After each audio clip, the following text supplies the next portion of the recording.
Bonjour à tous, alors comme promis, je reviens pour les arbres qui vont fleurir au printemps. Alors on va attendre justement, on va aller les voir, ils ont bien avancé, mais ça va bientôt venir. Donc, à tout de suite.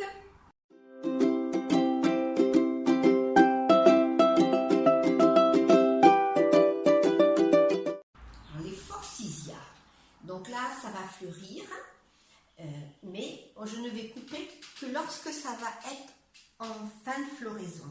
Parce que ce sont les nouvelles branches qui vont pousser après les fleurs. Donc, et ça doit fleurir l'année prochaine, ces nouvelles branches.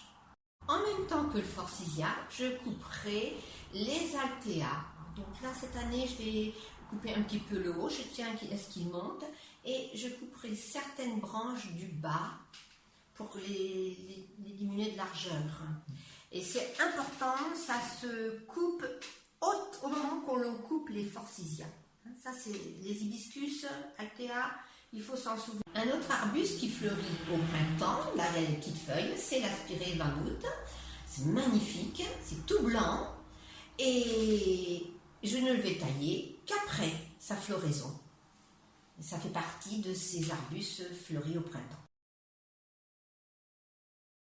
Ah, j'adore les viburnum tinus, magnifique arbuste. Donc il est tout fleuri en ce moment. On va attendre la fin de sa floraison, lui, pour pouvoir le tailler comme on veut en fin de compte.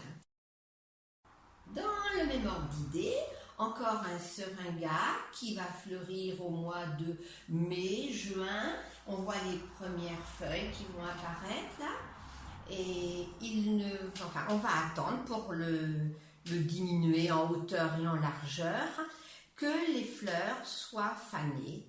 Et comme le forsythia, les nouvelles branches vont donner les fleurs de l'année suivante. Donc, on coupe avant que ces branches ne poussent.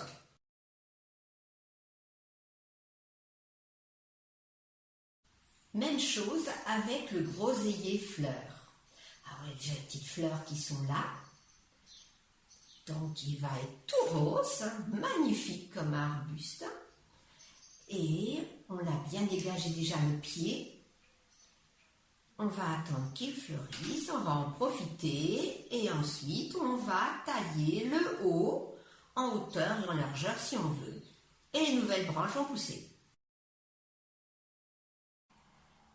Donc beaucoup de travail en perspective, mais pour ces arbustes-là, on va en profiter encore pendant tout le printemps.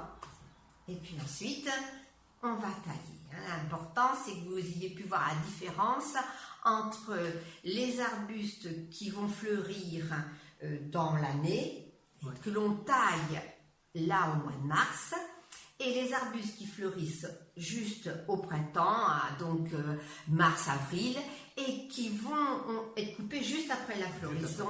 Et les nouvelles pousses vont donner des branches, bien sûr, et les fleurs de l'année suivante. Voilà. C'est simple en fin de compte. C'est ça. C'est tout simple. Bien, bonne soirée, au revoir. Bonsoir, à bientôt.